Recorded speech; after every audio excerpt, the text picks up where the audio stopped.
Welcome. You're listening to the X22 Report. My name is Dave, and this is episode 3887 BN. Today's date is April 20th, 2026, and the title of the episode is, Did Trump Just Capture the Map of the Deep State Network? Let's get into the economic collapse, political, and geopolitical news. Now, the deep state, the corrupt politicians, big tech fake news, the puppet masters, you can see they are now panicking, and this is why they're going after cash right now. Because once again, the investigations are happening. Grand juries are being impaneled. More and more people are being brought in who were involved in the original Russian collusion, like Dijanova. And we can see that the investigations are going to happen. And you can see the deep state players, they're panicking. Think about it. Trump knows where all the evidence is. He knows that they classified it. They know they hid it in skiffs. It's in dark rooms, but it's all being discovered. And as the information is being discovered, the lies are being exposed every step of the way. And as the lies are being exposed every step of the way, the deep state players, they have to scramble. They have to create another lie to cover that lie. And this is where they're all going to get into trouble because the cover-up always gets you. And you can see at this point in time, they're going after Cash because, again, he's handling a lot of the investigations along with the DOJ, and they're trying to stop Cash at every turn. And that's why they came out with the story that he gets intoxicated and he leaves his laptop everywhere. Of course, there's no proof whatsoever. Now Cash is suing The Atlantic. And remember, they've already lost a lawsuit. So it's not a very reputable magazine. They put it out as a hit piece to try to remove Kash Patel, just like they try to remove every single person that Trump brings in, because Trump has brought in those individuals that are going to do the job. And sometimes, yes, Trump has to move them around. Yes, sometimes they were put into position to do one thing and one thing only, restructure and clean out the agency. Some agencies are a little bit easier than others. I think FBI is a little bit tougher because it's very big, and that is like the first line of defense right there. You get the FBI agents in position to protect the criminal syndicate, and you get those people that are on your side in key positions. And basically you could see that sleeper after sleeper is being activated, and they're being discovered, and they will be removed. And every step of the way, you could see that Cash right now is basically letting them know that we're investigating and you're definitely going to see arrests. So I do believe the hammer of justice is definitely coming. And the other thing that's very interesting is we know that Trump, he's building the evidence up on Obama, on Hillary Clinton, and on the rest. And remember, going back in time, the hyenas, they were nipping at his toes. They were, nipping at his clothes. They were trying to get to him, and they thought they had them. And remember, every once in a while, the king of the jungle has to show them who's boss. And that's exactly what Trump is doing. He didn't go directly at them. He's making them feel pain every step of the way. He's showing them, I know exactly what you did, and step by step, what I'm going to do is I'm going to show the people what you have done to this country, what you've done to the president of the United States. And as the people see it, the people are going to turn on you. And the people are going to get angry. The people are going to want accountability. And that's exactly what he's doing. And I do believe he's out in Iran gathering that evidence against Obama, Hillary Clinton, and the rest. And that's not the only reason. The other reason, yes, he has to basically shut down what the deep state central bankers have set up a long time ago. So this was the perfect opportunity. I mean, you could see he did it in Venezuela. He removed Maduro from there. They were basically shutting down the oil supply across the world. Just China was getting the cheap oil because, again, you have to remember, part of the plan was to shift everything to China, the entire financial system. Europe was going to be a disaster. Green energy, no refineries, no manufacturing. The economy would be in the dumps. They were trying to do the same thing here in the United States. But Trump here in the United States has reversed that. Europe is still following that path. Australia is still following that path. New Zealand is still following that path. And Trump keeps warning them, stop doing what you're doing. It's going to be a disaster because we're heading in a different direction. And think about it. The U.S. just intercepted an Iranian ship, or a ship that was trying to sail into the Iranian ports. They blew a hole in the side in the engine. And Trump let everyone know that they found certain things on board. Now, a lot of people believe that, it must be weapons, it must be chemicals for missiles. What happens if he found the map of the deep state network? What happens if it's not the actual weapons? What happens if it's not chemicals? What happens if it's the map of the deep state network? Now, what do I mean by that? Remember, the ships keep logs. They keep logs of where they've been, who's paying them, what they're doing.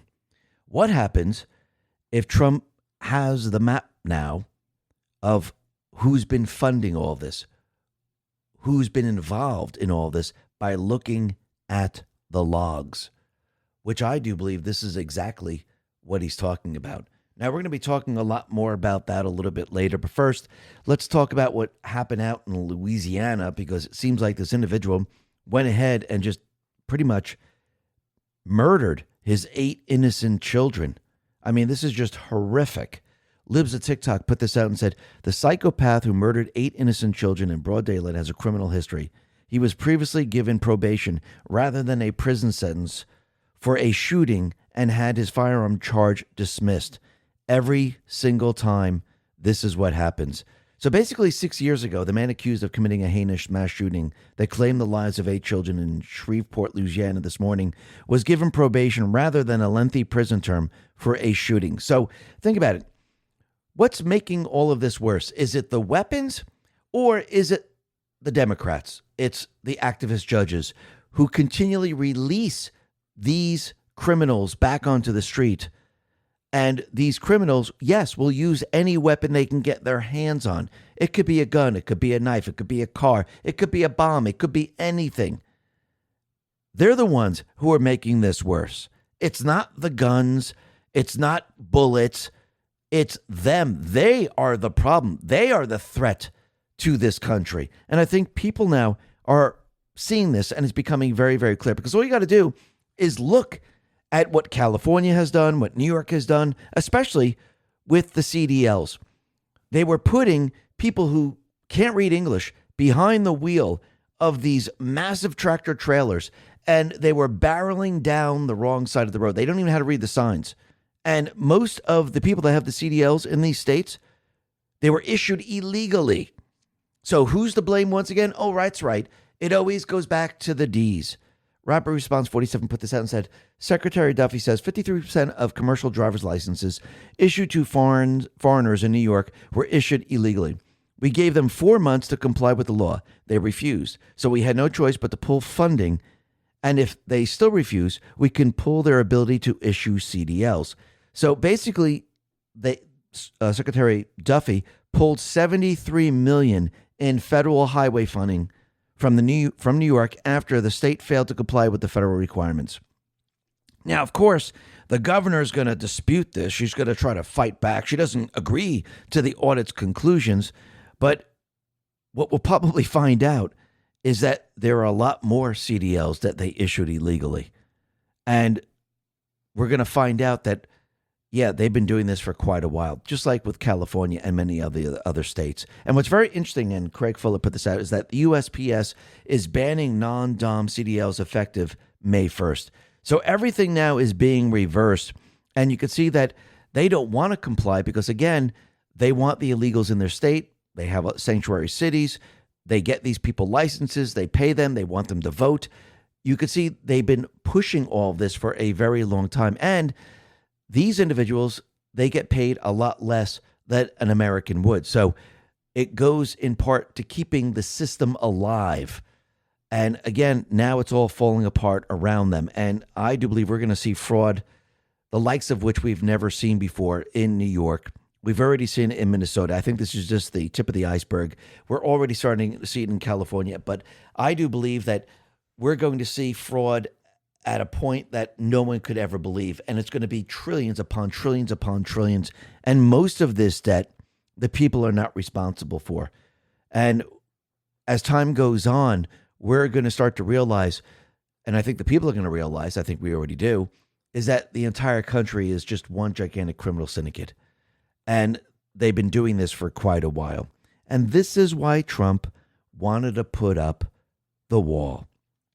Because it's not just to keep the criminals out, it's to keep the money launderers out of this country. You know, those people that receive the money. Because again, think about who they set up. Think about what they set up in every single one of these cities and the states. They use the illegals to collect.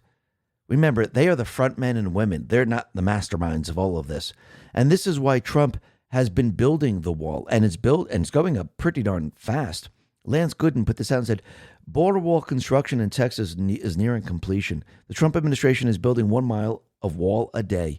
Republicans are ensuring Democrats can never open our borders again. So all the drug trafficking, the cartels, the trafficking of children, bringing all the illegals in to get all the benefits, all of this has come to an end. And yes, the wall will be completed, I do believe, before Trump's term ends, which means the deep state players are going to be locked out. Think about that for a second. But you can see that the deep state players, they are trying to go after X any way they possibly can. And they're trying to use the laws out in Europe to try to shut it all down. And it looks like the Justice Department is not going along with this. Katie Miller says the Justice Department just told French law enforcement authorities it wouldn't facilitate their efforts to investigate X.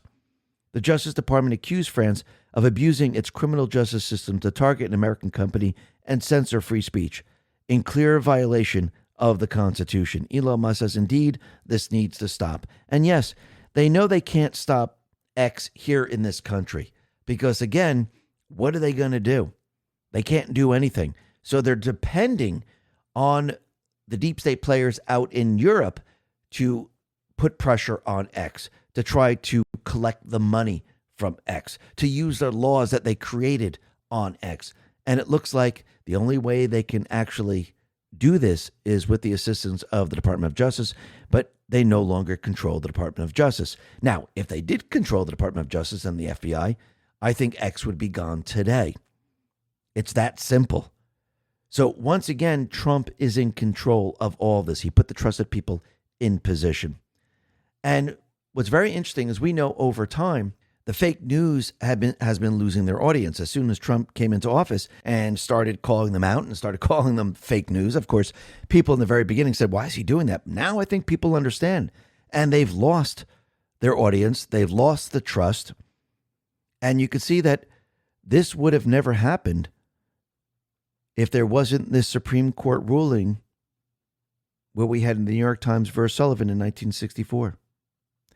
Mike Lee says, why the loss of trust in the media? It might have something to do with the Supreme Court's ruling in New York Times versus Sullivan in 1964. He explains. Before the court's ruling in New York Times versus Sullivan, if the media lied about a public figure and wrecked his or her reputation, he or she could sue for defamation, typically in state court under state defamation law, just like anyone else. But then the Warren Court invented a brand new actual malice rule out of thin air. Now public figures have to prove the media either knew their story was false or recklessly disregarded the truth. That made it almost impossible for anyone deemed a public figure to win a defamation suit, effectively immunizing the media from defamation liability, even where they messed up and harmed innocent people in the process. Result, the press got a near blank check to smear public figures with sloppy, agenda-driven hit pieces, resulting in many Americans losing a time-honored protection for clearing one's good name. Although the court relied on the First Amendment as the source of its authority to create this rule, nothing in the text or original understanding of the First Amendment supports it. New York Times versus Sullivan is an egregious example of judicial activism, one that tipped the scales hard in favor of big media. The Constitution doesn't require the public figures become punching bags for negligent journalism, and yet that's exactly what the actual malice standard does. It does so, moreover, in a way that causes a loss of trust in the media, encouraging sloppy reporting by offering immunity. As you might imagine, the New York Times versus Sullivan standard disproportionately harms public figures that the media is overwhelmingly predisposed to dislike, conservatives, and correspondingly helps left-leaning public figures. Democrats in office benefit while Republicans suffer. So basically, that's what they did. That's one part of it. That's what they did back then. And you can see they put all these things into place so this way they could maintain control. And eventually what's going to happen is this all going to come to an end because once again, just like Roe versus Wade, they put that into place back in the 70s. This was put into place in the 64.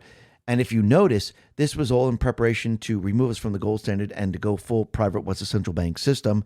And then actually, once that occurred, they enacted a lot of other things because, again, they were establishing their deep state system and they were building upon it, making it stronger and stronger and stronger over time and actually creating the agencies to protect the criminal syndicate, to protect the installed people that they put into place, to get rid of those people that were trying to represent the actual people of this country. And now you can see Trump and team, they are now reversing all of it. Yes, will it take time? Absolutely. Will it take 60 years? Absolutely not. Trump can do this very, very quickly. For others, it might seem like it's a long time, but actually, it's not that long of a time if you have to wait 8, 9, 10, 12 years. Think about it. The deep state players, they had to establish their system over 20, 30, 40, 50, 60 years. So yes, can Trump remove things very quickly? Absolutely. But to take this to the next level, he will need the House and he will need the Senate. Because if you don't have the House and Senate where you can create amendments, where you can create laws, it's kind of a dead end. The executive branch can only do so much. You need the patriots in position. And this is why the deep state players knew that, yeah, if Trump wins the presidency, they knew how important it was to take control of the House and Senate because the House and Senate can remove elected officials. They can impeach them. The House and Senate have a lot of power. And this is why they installed so many people in the House and Senate because that's the power that they control. Trump wants to remove their power. And I do believe he put everything into place, and he's still putting things into place to make sure that we override their cheating system. And I think this is why Nancy Pelosi is already out there letting everyone know that Trump is going to try to manipulate the election results using the machines. Basically, she's going to prove Trump's case, and he's counting on it because they know there's no way that they can win. So the only thing they can do is delay, sue, and create distractions. That is it. That's what they have left. And eventually what's going to happen over time is the people of the other countries, they're going to start to rise up. And it might take them a little while to push against the installed people, but eventually they're going to do it. And think about what happened with the Epstein files. Basically, this hurt the installed leaders across the globe. It also hurt the D's. It didn't hurt Trump. It didn't hurt the people around him. It actually did the opposite. And what's very interesting is that Starmer, he is now in pretty much big trouble because now he admits he misled Parliament over the vetting of Epstein-linked Mandelson. Isn't that interesting? Basile the Great put this out and said, Keir Starmer admits he misled Parliament over Peter Mandelson appointment. He's done. He's finished. This is the end. Keir Starmer, you have been one of the worst prime ministers in history. You will not be missed. And once again, you could see he pretty much lied. That's what really happened. And now the evidence is coming out. And you can see that this is going to get a lot worse for the installed puppets around the world as time goes on. And the people of Ireland, and Liz Churchill put this out, the people of Ireland, they are fighting against their government. We could see that they've created a blockade, and there are hundreds of tractors and tractors and trucks and furious Irishmen waving their flags. They're saying enough is enough.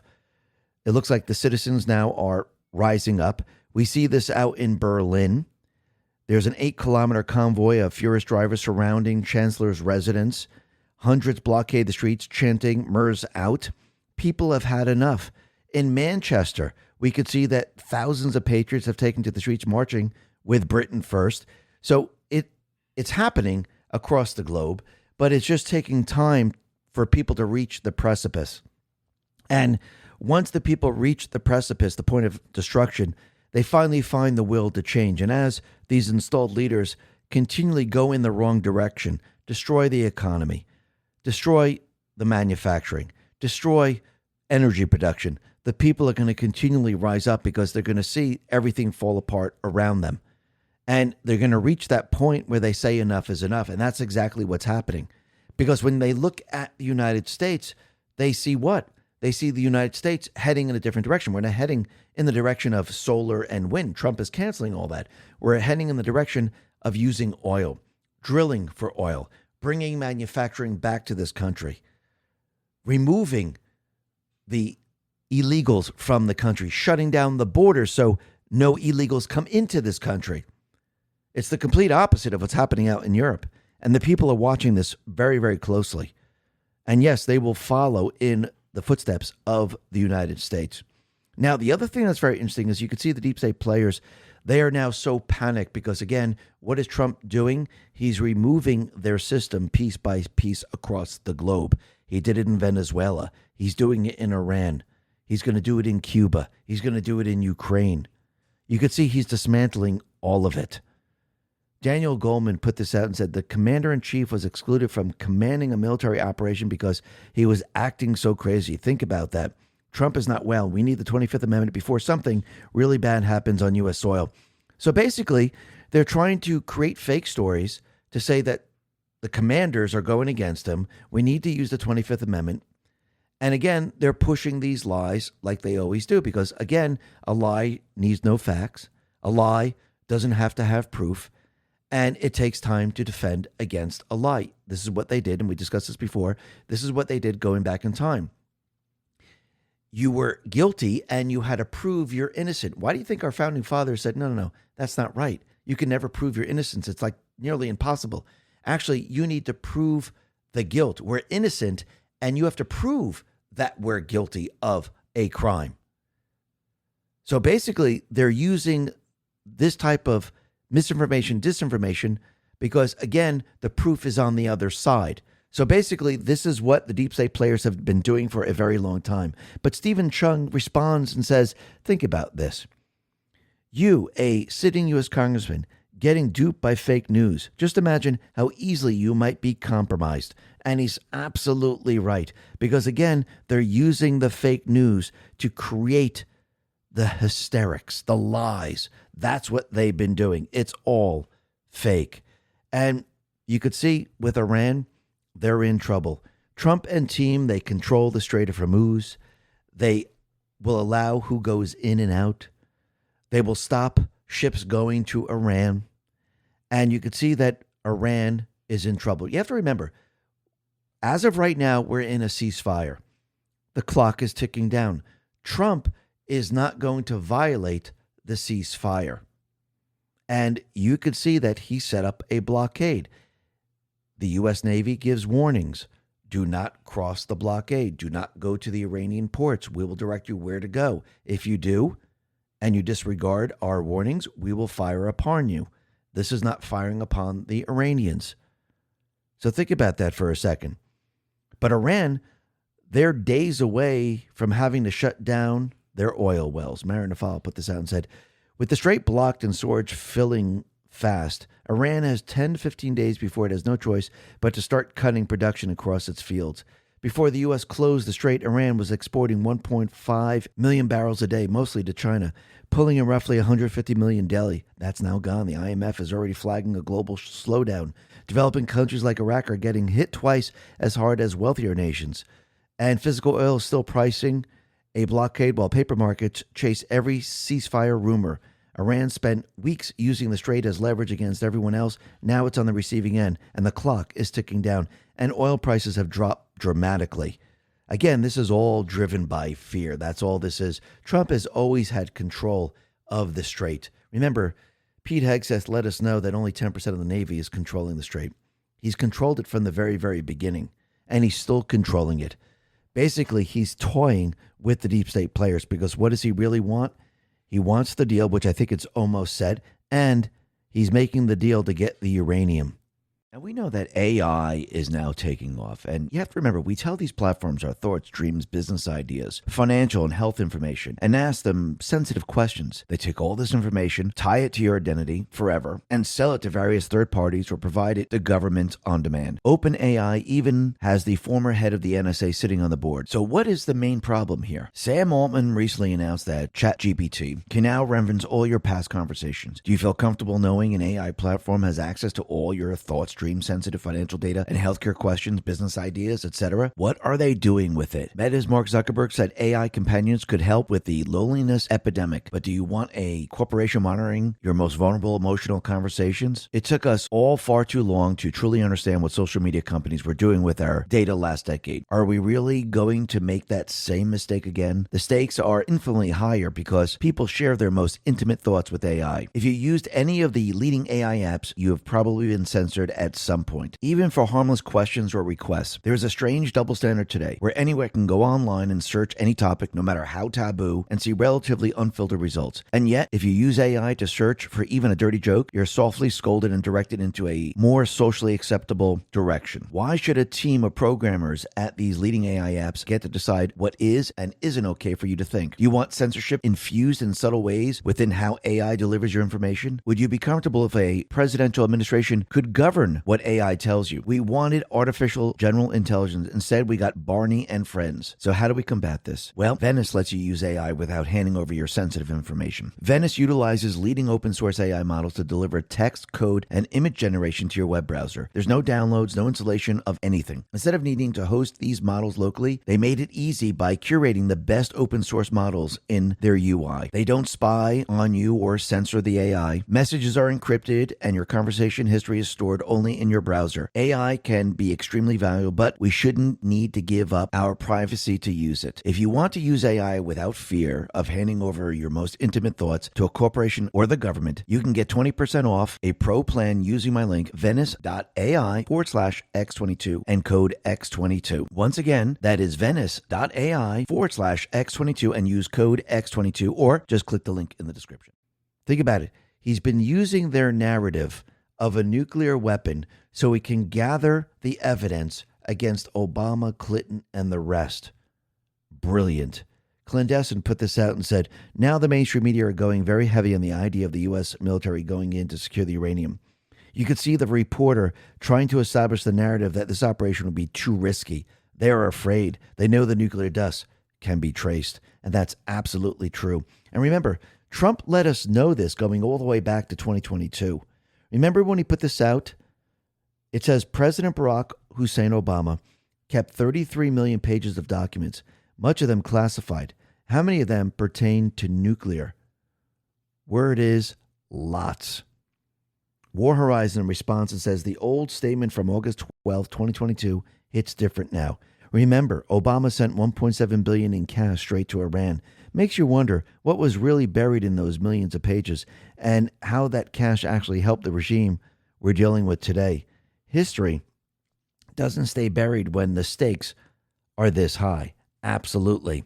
And like we said before, ships are going back and forth. Yes, there's a blockade on Iran, not on the entire strait. And the Trump administration, the Navy out there, they warn different ships, do not go to Iran. And it looks like an Iranian ship decided not to listen to the warning. And they decided that they were going to head towards Iran. Tony Saruga put this out and said, Marines just rappelled onto an Iranian ship after the Navy blew its engines to hell. Tehran screams piracy as the blockade turns brutal. Vacate your engine room or we'll subject you to disabling fire. 6 hours of crystal clear U.S. warnings ignored.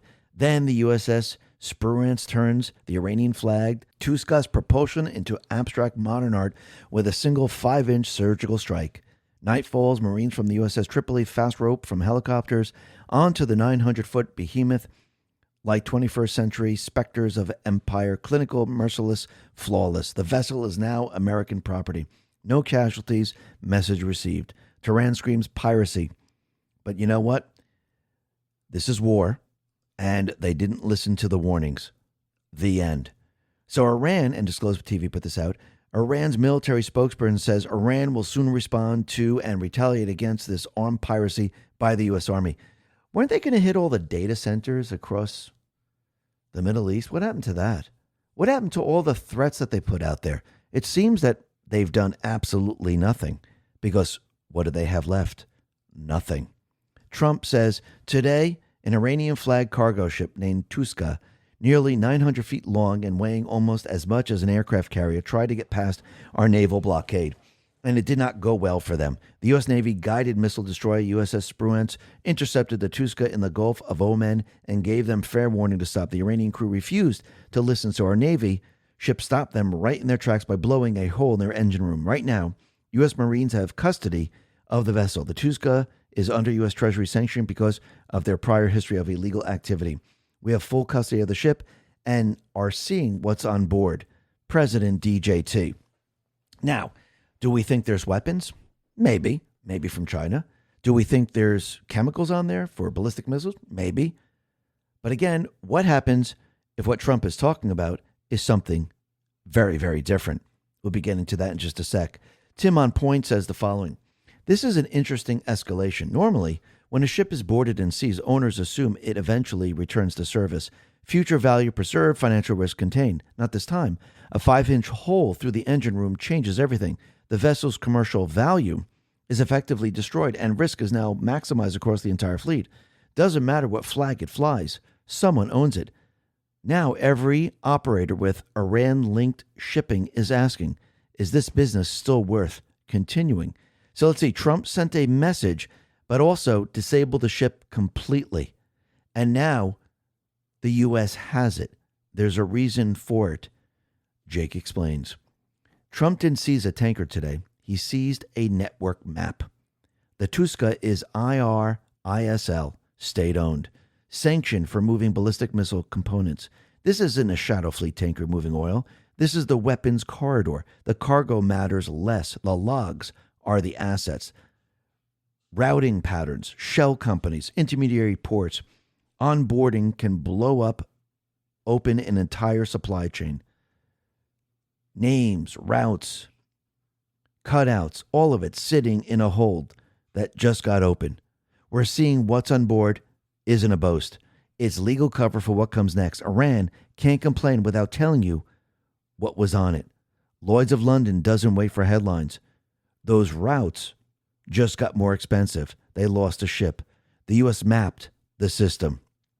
So basically what they're going to find out are all the previous voyages, including the recent calls of Port Klang on April 12, 2026, and repeated trips between China and Iranian ports like Bandar Abbas. Ownership, technical managers, and commercial operators tied to the IRISL and sanctioned entities are going to be revealed. The data sits in the ship's navigation logs, voyage records, cargo manifests, crew lists, communication logs, and any onboard computers or paper documents. So basically, Trump is going, and not just Trump, but the team, Navy, and everyone else is going to find out exactly who they've been dealing with.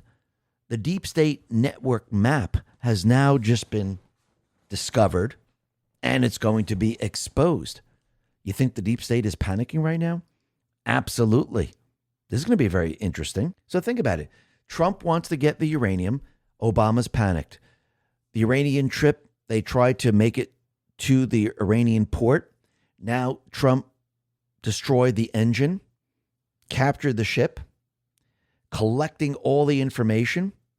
Were they going in there to offload the uranium and move it? Maybe, maybe not. I mean, really think about this. So we're going to find out who orchestrated all this, who's behind all of this, and we're going to find out a lot of information. Let's see how this all plays out. Now, from the very, very beginning of this mission or war, whatever you want to call it, you could see the deep state players, the influencers, and everyone else saying, oh, Trump is taking orders from Israel. He basically is controlled by Israel. No, Trump is his own man. Trump has been saying the same thing since he's very young, and he's never wavered from any of this. And he is calling the shots. He tells Israel, listen, I don't want you bombing here anymore. Listen, you won't do that anymore. Trump is the one controlling it all because his main goal is to take back the control from the deep state system that they established. And yes, he will use other countries to help do this. Could he ask France to help us with this? Could he ask the UK to help us with this? Could he ask any of the other allies to help us take back control from the deep state players? No, because once again, those nations are part of the deep state criminal syndicate. So they're not going to assist. I think Trump has proved this without a shadow of a doubt. And this is why he turned to Israel. Israel is assisting. Might not be the ultimate choice, but they're doing the job. Trump says, Israel never talked me into the war with Iran. The result of October 7th added to my lifelong opinion that Iran can never have a nuclear weapon. I watch and read the fake news pundits and polls in total disbelief. 90% of what they say are lies and made-up stories, and the polls are rigged, such much as the 2020 presidential election was rigged, just like the results in Venezuela, which the media doesn't like to talk about. The result in Iran will be amazing, and if Iran's new leader, regime change, are smart, Iran can have a great and prosperous future. President TJT. Then he put this out. The Democrats are doing everything possible to hurt the very strong position we're in with respect to Iran. Despite World War I lasting 4 years, 3 months, and 14 days, World War II lasting 6 years, 1 day, the Korean War lasting 3 years, 1 month, and 2 days, the Vietnam War lasting 19 years and 5 months and 29 days, and Iraq lasting 8 years, 8 months, and 28 days. They like to say that I promised 6 weeks to defeat Iran. And actually, from the military standpoint, it was far faster than that. But I'm not going to let them rush the United States into making a deal that is not good as it could have been. I read the fake news saying that I'm under the pressure to make a deal. This is not true. I am under no pressure whatsoever, although it will all happen relatively quickly. Time is not my adversary. The only thing that matters is that we finally, after 47 years, straighten out the mess that other presidents let happen because they didn't have the courage or foresight to do what had to be done with respect to Iran. We're in it, and it will be done right. And we won't let the weak and pathetic Democrats, traitors all, who for years have been talking about the dangers of Iran and that something has to be done. But now, since I'm doing it, belittle the accomplishments of our military and the Trump administration. This is being perfectly executed on the scale of Venezuela, just a bigger, more complex operation. The result will be the same. In my first term, I built the greatest military our country has ever seen, including adding Space Force. In my second term, I am properly and judiciously using our military to solve problems left to us by others of far less understanding or competence. Make America great again, President DJT. And once again, you can see he's doing all this because the deep state pretty much set this up.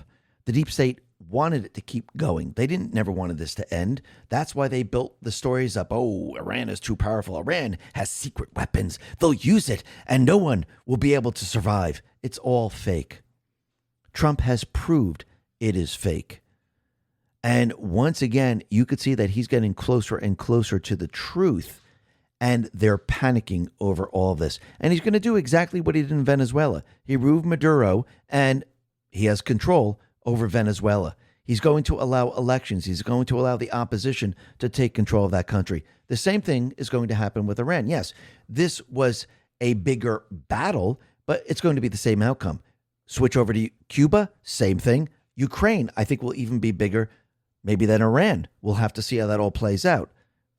But once again, you could see that he's doing it because we're taking back control of everything. This is why those fake allies didn't want to assist, because they actually created all this and they wanted to keep it because they're being instructed to keep everything in place. They don't like what Trump is doing. Trump put this out and said, I'm winning a war by a lot. Things are going very well. Our military has been amazing. And if you read the fake news, like the failing New York Times, the absolutely horrendous and disgusting Wall Street Journal, or the now almost defunct, fortunately, Washington Post, you would actually think we are losing the war. The enemy is confused because they get these same media reports And yet they realize their Navy has been completely wiped out. Their Air Force has gone on to darker runways. They have no anti-missiles or anti-airplane equipment. Their former leaders are mostly gone.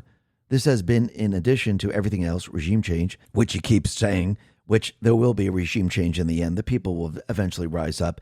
But I think he's talking about the other regime change, that he has complete and utter control of the entire area, and the deep state players do not. Let me continue. And perhaps, and most important of all, the blockade, which we will not take off until there is a deal, is absolutely destroying Iran. They're losing $500 million a day, an unsustainable number, even in the short run. The anti-American fake news media is rooting for Iran to win, but it's not going to happen because I'm in charge. Just like these unpatriotic people used every ounce of their limited strength to fight me in the election, they continue to do so with Iran. The result will be the same. It already is. President DJT. And yes, you could see the deep state players, again, why are they fighting against Trump? Because it's the criminal syndicate against President Trump and the people of America. So the deep state players are the fake news, the installed leaders across the globe, the D's, the rhinos in this country, those people that are put into place on the local level. And these people, they are the insurgency fighting against President Trump. We, the people, the military, we are the counterinsurgency. And if you notice, every step of the way, we are winning. There's nothing they can do to stop this. They'll try, but they will not be able to stop it because we have the presidency, we have the military, and we have the people. There's only one part that is left to get, and that is the House and the Senate, Congress. Once Trump has the military, the people, Congress, he has it all. The puzzle is complete. He can attack with no problem. He can hunt like we've never seen before. And I do believe this is why he most likely retruth what Elon put out, which we'll play a little bit later in this report. But think about it. The deep state players, they continually try to go after Elon, try to go after Trump. And every time they try to do this, it completely and utterly fails. C3 put this out and said, these media outlets compared Elon's wave to a Nazi salute. The Times, BBC, NPR, CNN, Axios, Washington Post, Reuters, MSNBC, Al Jazeera, USA Today, The Guardian, The Independent, all knew it was a lie. Now think about it. All those publications, networks, they're all part of the insurgency. None will do it for Graham Plattner, who has a real Nazi tattoo. Legacy media is the enemy of the people. So he's doing the exact same salute, but he actually has a Nazi tattoo. So isn't it amazing that they haven't mentioned a word? Because, again, he's part of the criminal syndicate. He's part of their regime. Think about that for a second. But again, you could see all the states, they are now pushing their fraud to the extreme. And the Democrats put this out, and they've passed legislation guaranteeing free school breakfast and lunch for New York students. Once again, do you think all the money is going to go to the meals, or are they going to launder the money and give the kids crap meals? First of all, I don't know why every kid needs a free meal. That makes no sense whatsoever. Cynical Publius says, I got an idea. Let's require parents to feed their children. If they do not, arrest them for child abuse and actually punish them. Problem solved. Absolutely. But again, the D's, they make you believe that, look, we're going to do this for free. Everyone's going to get a free meal. Where do you think the money's coming from? Where do you think all the money goes? Haven't we learned already from daycare? Haven't we learned already from hospice? Haven't we learned already from Medicaid? Haven't we learned from all of this that they said, hey, we're going to set this up. It's going to be free for everyone. Don't worry about it. It's one gigantic money laundering system. Period. The end. That's it. This is why California is out there trying to push a bill to make it illegal for independent journalists to actually investigate. I mean, really think about this for a second. California wants to criminalize and get an investigative journalism. Gunther Eagleman put this out and said, California Dems just pushed a bill that would slap independent journalist Nick Shirley with a $50,000 felony fine if he dares expose an NGO committing fraud with migrant cash. Shirley says they're trying to bankrupt journalists who look into fraud. Unbelievable. And again, these people, they're part of the criminal syndicate. They'll do anything they can to protect the criminal syndicate and protect themselves. I mean, all you got to do is look at Representative Ilhan Omar. Election Wizard put this out. So Representative Ilhan Omar says she and her husband aren't multimillionaires, despite a prior disclosure suggesting otherwise. She calls it a $5 million accounting error and now estimates that her net worth is between $18,000 and $95,000.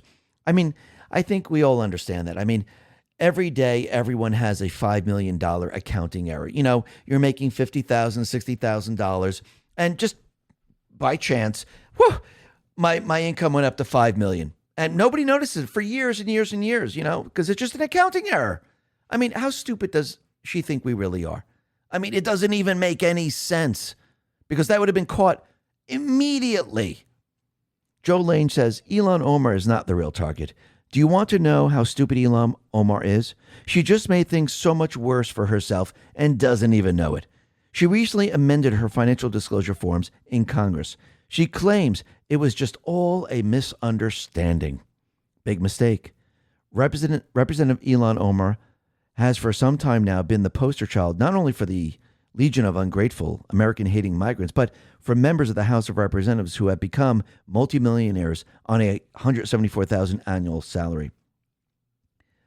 The latter, in particular, has brought her unwelcome scrutiny. In February, House Oversight Chairman James Comer announced that he was opening an investigation after two companies Omar's husband owns jumped in value from $51,000 to $30 million in value in a single year. Now, however, Omar is trying to make an end run around the whole investigation and lessen the suspicion that she is a totally corrupt grifter by claiming that the whole thing was a mistake. She and her hubby, Tim Minette, don't have $30 million after all. It was just an accounting error, you see. Nothing to see here, folks. It was just an accounting error. Did she hire a Somali accountant from the alerting center in Minneapolis? Maybe, maybe not. But again, is she trying to cover up something? Remember, the cover-up always gets you.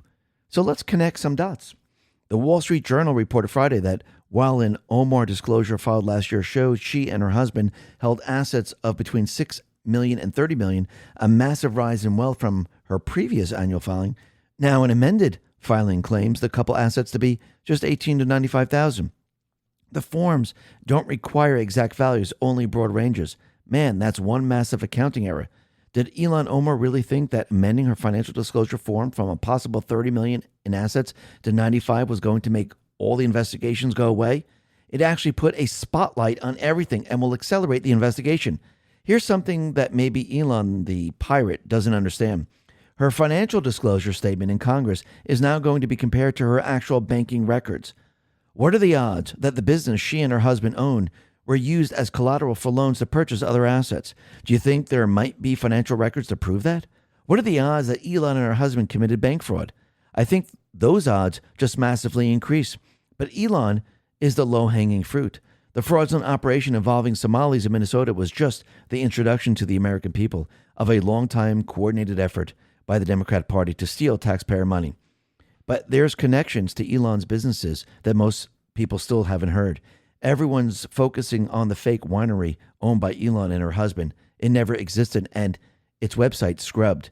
Nothing is ever truly deleted, but the winery is the distraction. The real fraud was happening within Elon's husband's other business, Rose Lake Capital Firm. Minette's Rose Lake Capital Firm saw it reporting value go from nearly zero in 2023 to between $5 and $25 million in just a year, and touted its officers $60 billion in previous assets under management, an amount many Wall Street money managers only dream of. Did you know that when Elon's wealth was exposed and investigations began, Rose Lake Capital scrubbed a bunch of names from its list of officers and advisors? The names and bios of Rose Lake Capital's 9 officers and advisors were removed from the website. Why? Guess who these people are connected to? The whole thing is going to fall apart. And basically, they tried to cover it up, I think, which is probably the worst thing she could have done. And now it's all going to come back and boomerang on her because the cover-up always gets you. Unbelievable. And think about it. The D's are becoming so desperate, they're just actually telling you what their true plans are. Remember, They're saying, listen, we got to gerrymander because, again, everything's not fair. Now they're telling you, no, we're doing this because we're going to lose the election. Greg Price put this out and said, why should 90% of Virginia's congressional delegations be Democrats when Kamala Harris only won the state by 5 points? Kane said 90% of Virginians are not Democrats. That's true. But we need a congressional delegation that will stand up to Trump's tyranny. So basically, he just told you everything you need to know. So it's not about fairness at all. It's about taking control and fighting Trump.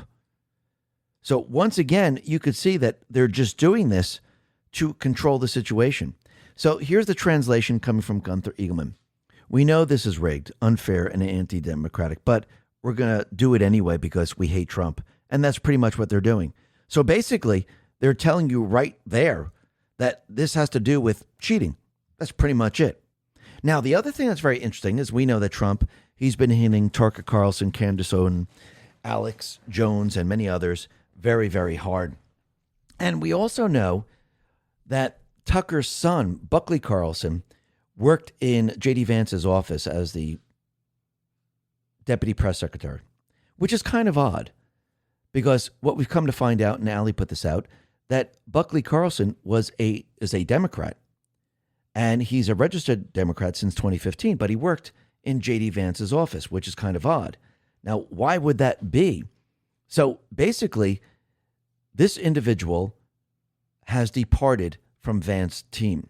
Awaken Outlaw put this up and said, Buckley Carlson wouldn't automatically be considered potentially compromised because of his dad, because his time on the VP's team predates his dad's foray into madness. Tucker went into anti-Trump in mid-2025, while Buckley joined the team around 6 months earlier in February. However, after the fact, meaning when his father, Tucker, lost his ever-loving mind, you'd be remiss in your duties not to consider him a candidate for becoming a potential confidential informant for outside interest, given his proximity to the VP. It stands to reason that Tucker could have convinced him that doing so was the right thing to do for our country. Again, speculation, but it doesn't make any sense, which is why I wonder if they gave him barium meal to find out. In short, a barium meal is essentially a loyalty test whereby someone is fed or allowed to overhear a very juicy bit of info, too good not to pass on.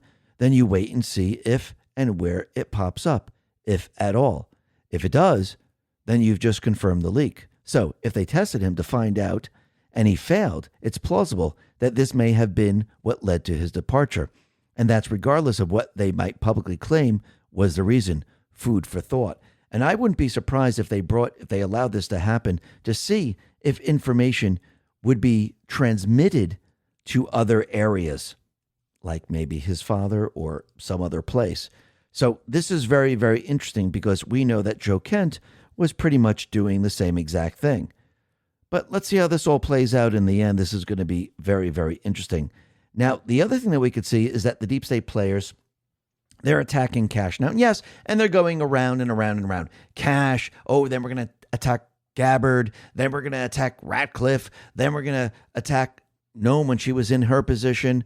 Oh, we're going to attack Pam Bondi when she was in her position. So they're going around and around, and they think they're getting rid of these people. But again, they really aren't. Certain people are put into positions to do certain tasks.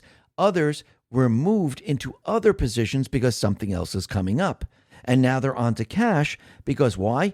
He's leading the investigations into their treasonous crimes. And yes, they came out with this fake article, and now Cash Patel and Scott McFarlane put this out, has filed a $250 million defamation lawsuit against The Atlantic. Boom. So right there, that tells you everything you need to know. And what's very interesting is that this is not the first time The Atlantic was sued, because if you go back a little bit in time, The Atlantic basically was sued. It was a $1 million defamation suit, and basically it didn't go too well. So they do have a track record, and this is not going to go very, very well for The Atlantic, because once again, they made it all up, and it's all going to fall apart around them very, very quickly. But we can see why they are attacking Cash, because he's making the rounds now, and he's letting everyone know that, yes, Investigations are happening and something's about to occur. Rasmussen Reports put this out and says, why didn't we see truckloads of evidence at POTUS promised in January? Because Cash says it is needed for the Florida conspiracy case against Big Cheat operatives, which includes Brennan, his Serbia investment. Very interesting.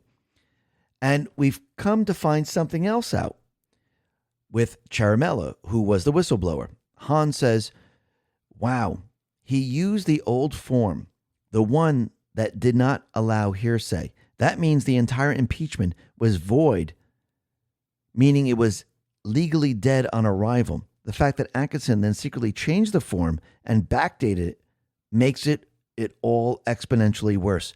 So basically, he used a form that said no hearsay.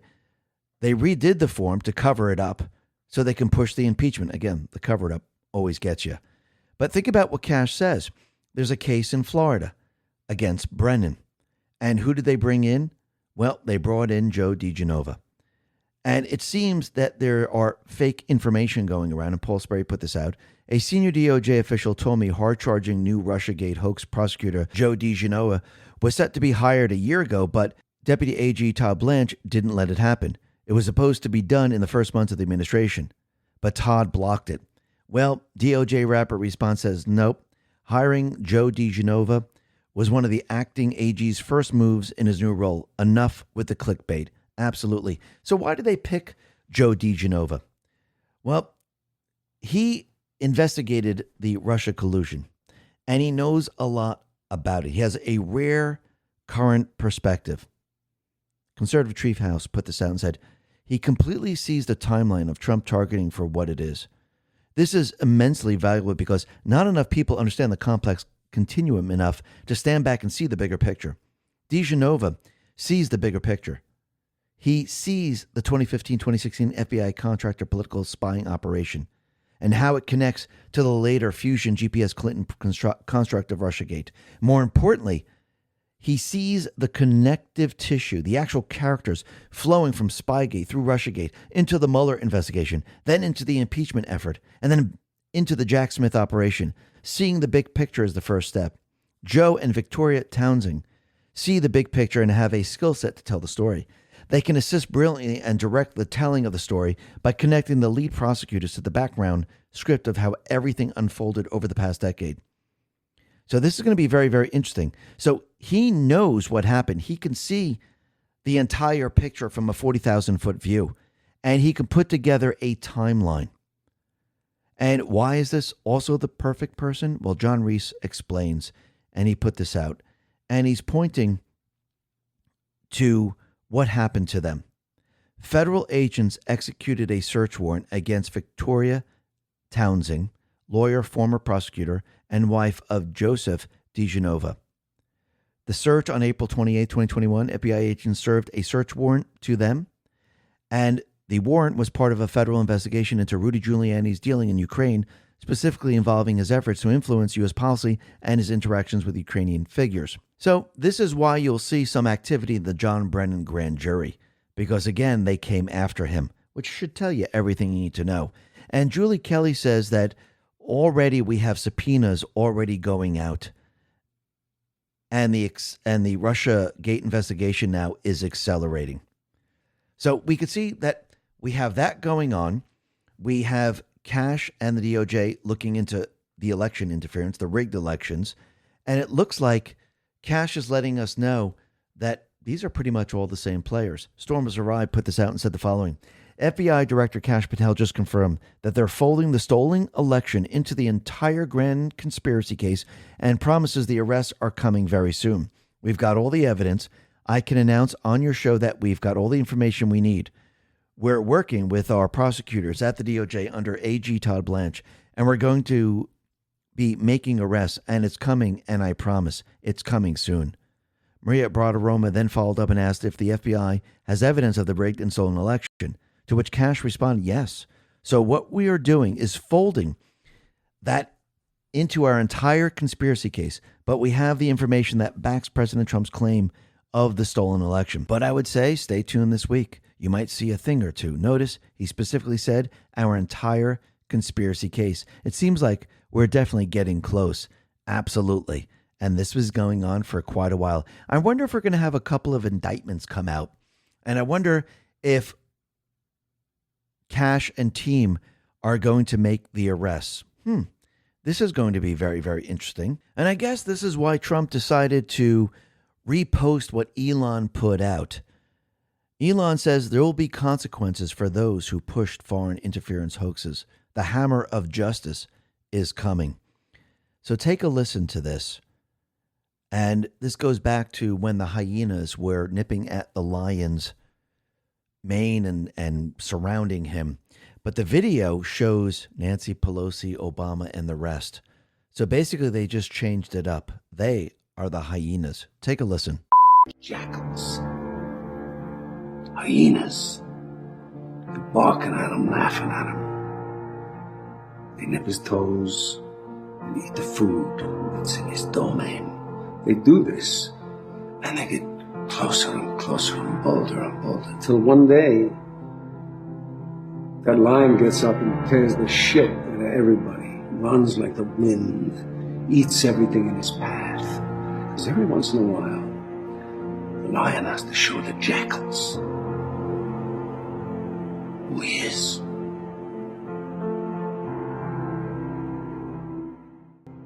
This should tell you everything you need to know.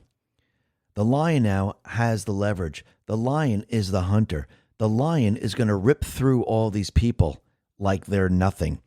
Because once you have the leverage, once you have the strength, you have everything behind you, you go after these people. And what's very interesting is that Elon also put out a picture of his rocket taking off, but he says ascension. And we've heard this word before. And we heard it in two posts, 4963 and 4966. And let me just read 4963. Runbeck, Dominion, Secretary of State offices, investigators, researchers, whistleblowers, patriots in trusted position. Trust yourself. You have seen the truth.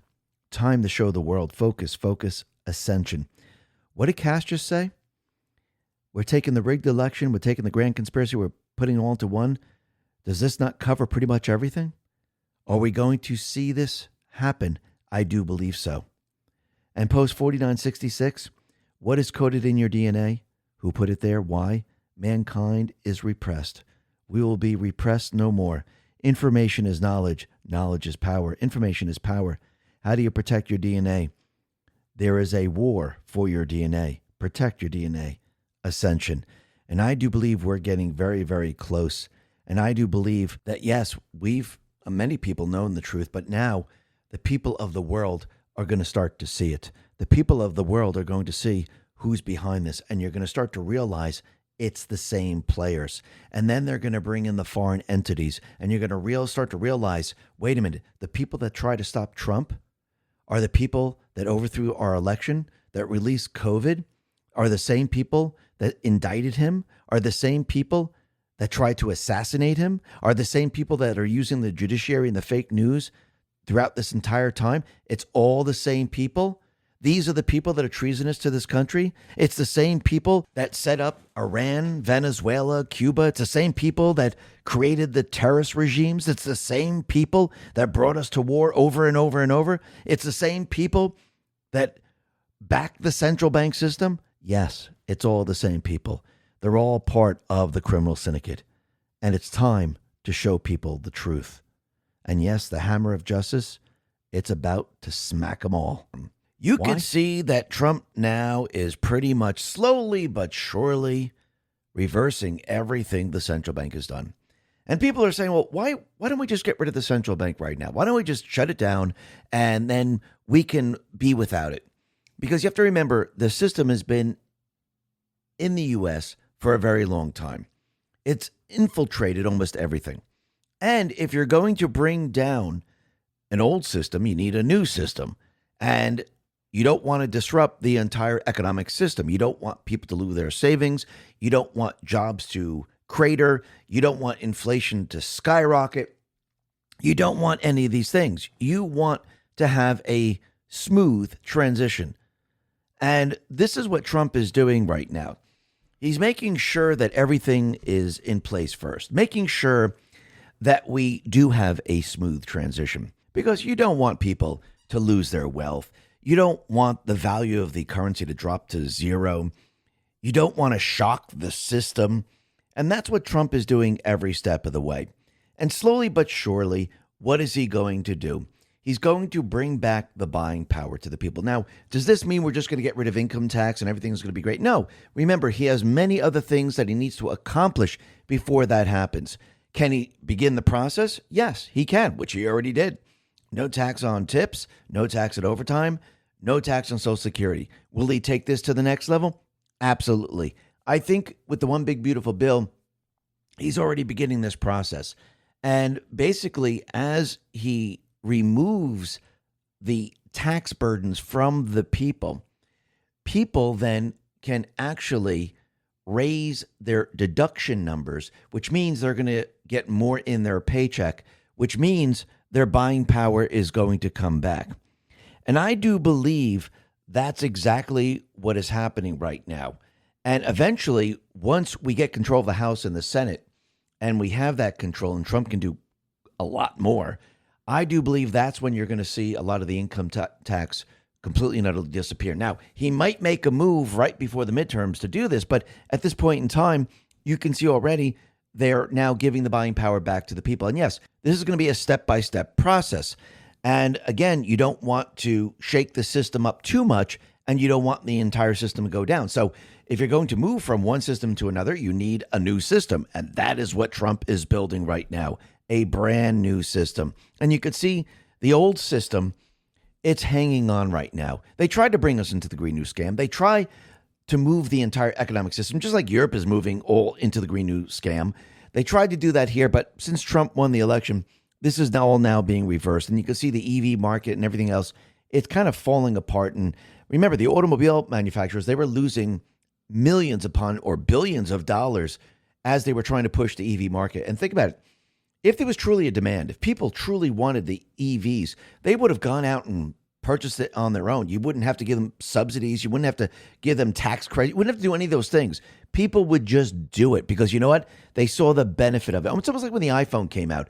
You had the flip phones before, and then all of a sudden the iPhone came out with this screen, and you could do a lot more on the phone. Now, people saw a value in that. People went out and they purchased it. You didn't have to give them a tax credit, subsidies, or anything like that.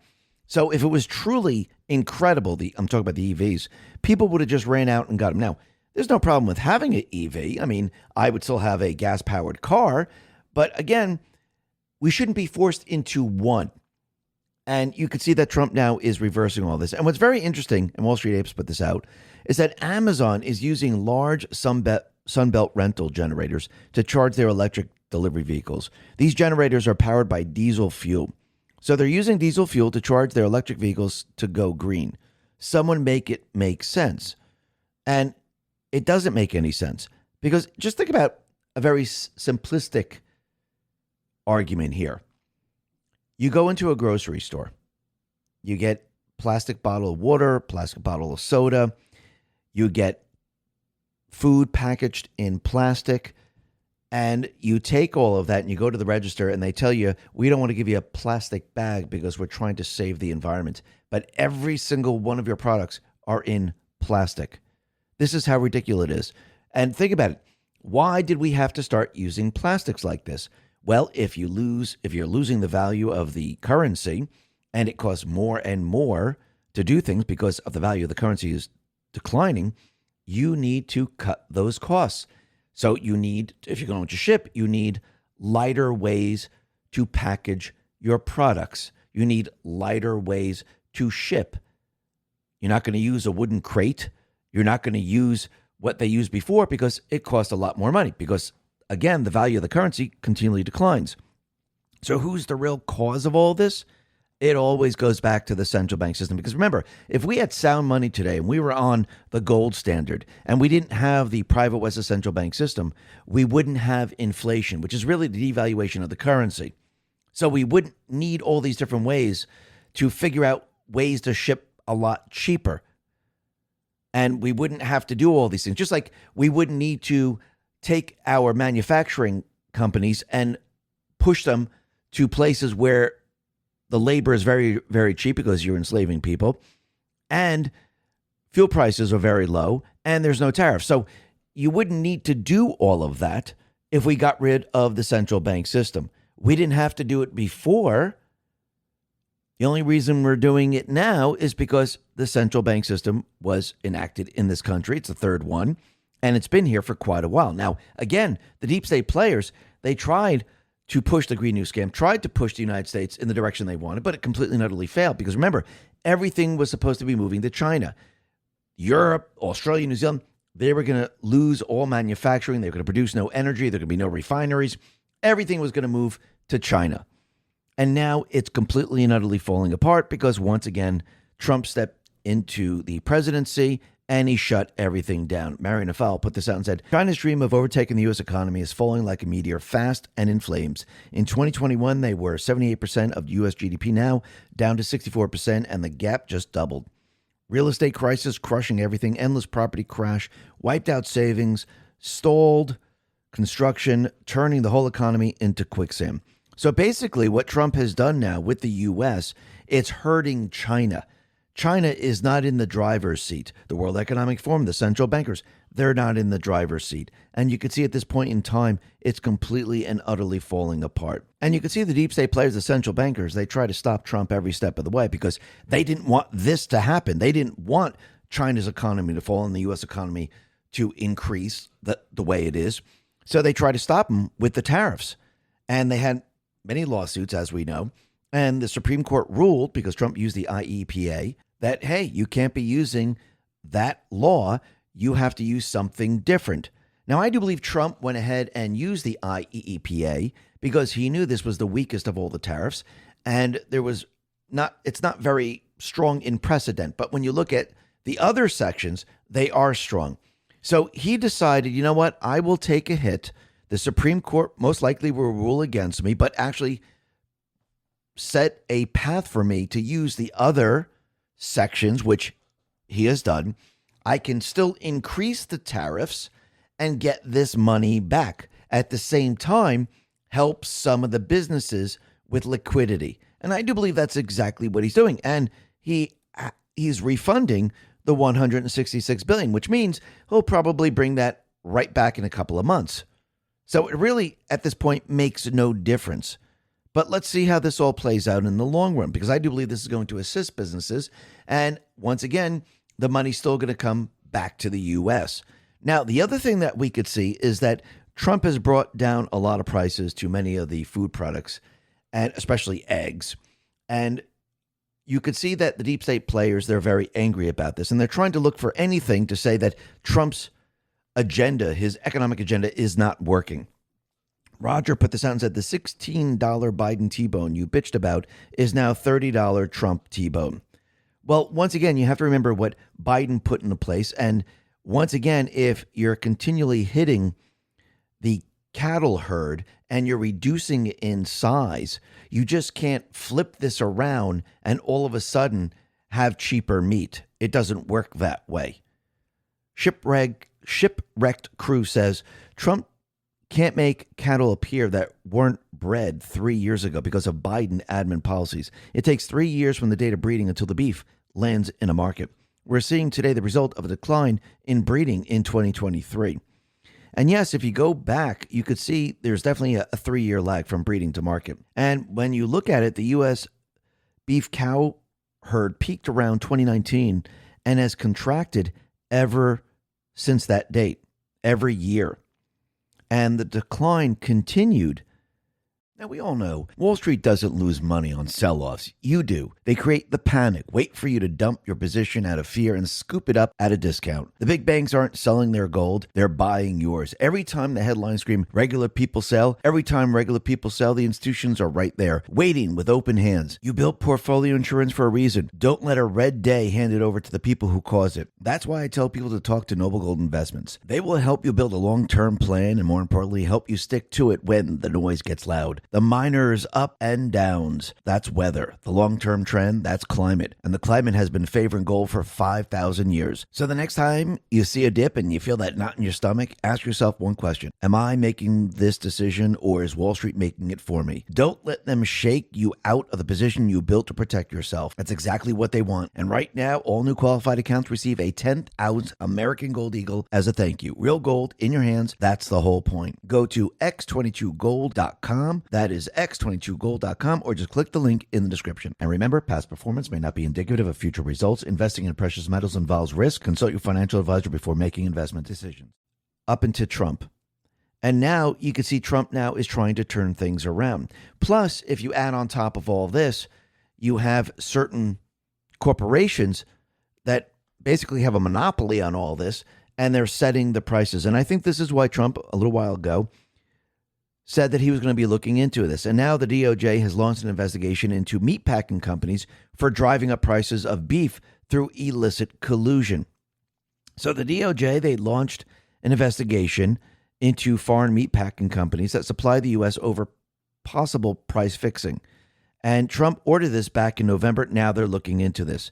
So let's see if something is uncovered here, and all of a sudden we see prices of beef start to drop like we've never seen before. But we still have to build the herd back up so we can be in a good position, which I do believe Trump now is setting all of that in place. And at this point in time, we could see that it takes time to reverse everything the central bank has done. And really think about it. They were trying to move the oil production out of the United States, which they did, and they were trying to make us dependent on the Middle East.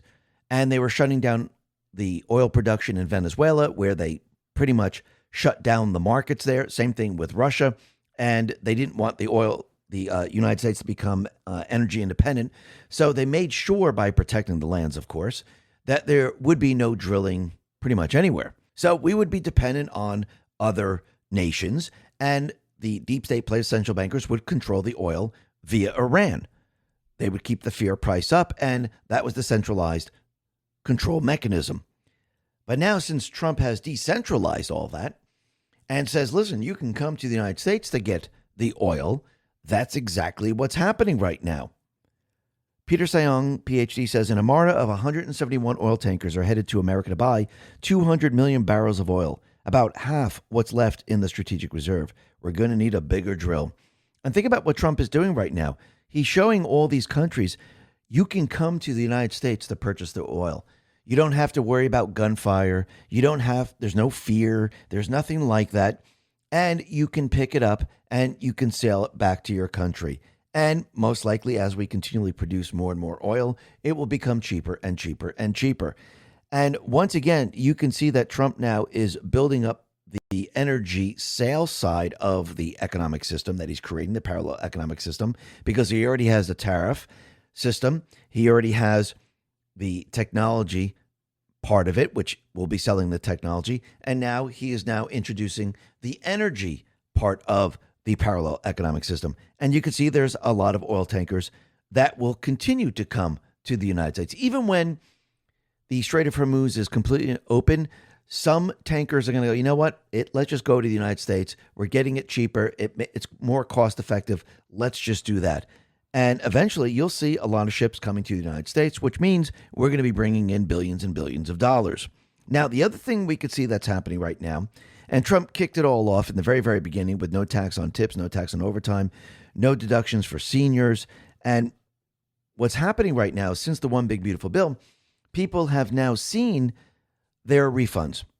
And they know that this is going to be there next year and the year after, and probably even better, because again, once we get control of the House and the Senate, Trump is going to work with the House and Senate to actually bring down the taxes quite a bit. So since the original One Big Beautiful Bill allowed people to get bigger refunds, Scott Bessent is out there letting everyone know you don't have to wait until next year. You can actually raise your deduction right now. You can change your withholding, and you can get an automatic real wage increase on a weekly or monthly basis. Now, a lot of people say that, well, this is not a wage increase. Well, it kind of is, because you have to remember what the central bank has done. They've taken your hard-earned money. That's what the taxes are. they are taxing you because they're loaning you the currency. It's their currency. They own it. So you are working to pay the interest on the money that they're letting you use. So by removing that burden, Trump is now giving it back to the people. And they're saying, listen, don't wait for the refund. Get it in your check right now. They have estimators that will estimate what your taxes will be. Most of the people are pretty much making the same thing. Maybe they'll get a little bit of a raise, but you can put that amount in and then you can change your withholding and you get an automatic raise in your check, which means your buying power is coming back to you. So think about it. Trump gave everyone buying power back with no tax on tips, no tax on overtime, no tax on Social Security. And now at this point saying, listen, why don't you change your withholding? Which means when people get more money in their check, they're going to be a lot more happier. And they'll say, you know something, now with each check, I feel comfortable that we can go purchase this, or we can buy maybe a new living room set, or maybe fix the roof instead of waiting for an entire year. And slowly but surely, what you're going to see is you're going to see more and more people do this, which means that Trump, the administration, is now giving the buying power back to the people. And he's not just going to stop here. This is going to get better and better and better, because as he weans everyone off the taxes and actually maybe implements even more tax deductions, because he can make up the difference with what? The tariffs. All of a sudden, you just got a bigger refund. And for the next year after that, you can actually raise your withholding number. And that will give you a lot more in your paycheck. This is one way of giving the buying power back to the people. And this is exactly what Scott Bessent is telling everyone to do right now, which is very, very interesting. But the other thing that's really interesting, and Joe Lange explains, is how all of a sudden we see new laws or bills coming into play where it's going to make it a lot easier for precious metals. Joe Lange says, how do you decentralize the silver market and force competition on the Wall Street banks who are controlling the precious metal system? Something just happened, and I don't believe the timing is a coincidence. Have you heard of the Silver Act? At today's U.S. House Agricultural Committee oversight hearing, Commodities Future Trading Commissioner Chairman Michael Selig today applauded and pledged to assist the efforts by two members of Congress who recently introduced the System Integrity through License Vault Expansion and Resilience Act, Silver Act. The Silver Act, H.R. 8007, introduced by Representative Russ Fulcher and Representative Mark Harris, seeks to address the longstanding geographic limitations on approved depositories for precious metals tied to regulated futures market. The Trump-appointed Commodities Future Trading Commissioner, Chairman Michael Selig, has vowed to help pass the Silver Act, which approves precious metal depositories across the country in order to take away Wall Street's centralized control of the futures supply. So why is this so important? It's targeting something specific that has been used to manipulate the prices of precious metals for many decades. Speaking at the oversight hearing, Representative Mark Harris said, Mr. Chairman, I was concerned to learn that the only approved metal depositories used for deliveries of gold and silver futures contracts are heavily concentrated in a single geographic region around New York City. And this level of geographic concentration is troubling to me from a point of national security, market efficiency, and operational resiliency standpoint, which is why I chose to be an original co-sponsor of the Silver Act that seeks to correct this issue. After all, we've seen firsthand, whether through terrorist attacks like 9/11, extreme weather events like Hurricane Sandy, the New York region is not immune to disruption. Did you catch that? The only approved metal depositories used for deliveries on gold and silver future contracts are located in the New York area. Here's something I didn't know. Today's framework restricts exchange-approved precious metal vaults to within roughly 150 miles of New York City. The crooked Wall Street banks have manipulated the gold and silver prices through the futures contract longer than people realize. They're purposely suppressed their prices, and especially silver, in order to prop up the fiat currency and hide the fact that our currency was constantly losing real value. The centralization of precious metals depositories allows for manipulation of the future prices. But did you catch the catalyst for passing this law? This level of geographic concentration is troubling to me from a point of national security. National security is a keystone to everything Trump is doing because the president has a lot of power over national security according to the Constitution. And so concentrating critical financial infrastructure in a single region like New York does tend to create a potential risk and vulnerabilities that we just wouldn't accept in other sectors, especially one that is so crucial to our financial system. Not only is this just common sense when it comes to national security, it's going to remove centralized control over our financial system. The Silver Act will also do this. In addition to risk concerns, proponents say the current system limits competition and drives higher costs for investors. Storage fees at existing exchange-approved facilities are often at the maximum allowable rates, while comparable facilities outside the New York region may offer services at significantly lower costs. Competition. If enacted, the legislation would mark a significant step toward modernizing the U.S. precious metals market by addressing concentration risks, improving market access, and fostering greater competition. And you could see that I do believe that Trump has put the right people in the right positions to shift us from a central bank system, shift us from a fiat currency system into a precious metal system, a stable coin system, into a system that has nothing to do with the private was a central bank system. And I do believe that there are many different parts that has to be done before this happens. Remember, the central bank system has developed the entire system, the system that we're in today, to work for them. Trump is unwinding all of this because he's changing that system so the system works for the people. It works for the country. It abides by the Constitution. That is the big difference. And as he does this, the economy is going to improve like we've never seen before, because you have to remember, the central bank system, the deep state players, the Ds, their entire mission was to destroy the economy, destroy the old system. Trump's entire mission is to build a brand new system that benefits the people. And as he does this, and as he combats inflation, as he brings manufacturing back to the country, as he brings money in via the tariffs, he's benefiting the U.S., which is making the economy stronger and stronger and stronger. And again, he's doing this, and he timed this perfectly for the midterms because he knows when the midterms come around, people are going to see the economy. They're going to look at their paycheck. They're going to look at the value of their house. They're going to look at fuel prices. They're going to look at the number of jobs that are out there, and they're going to say, this is absolutely incredible. And that's what this is all about.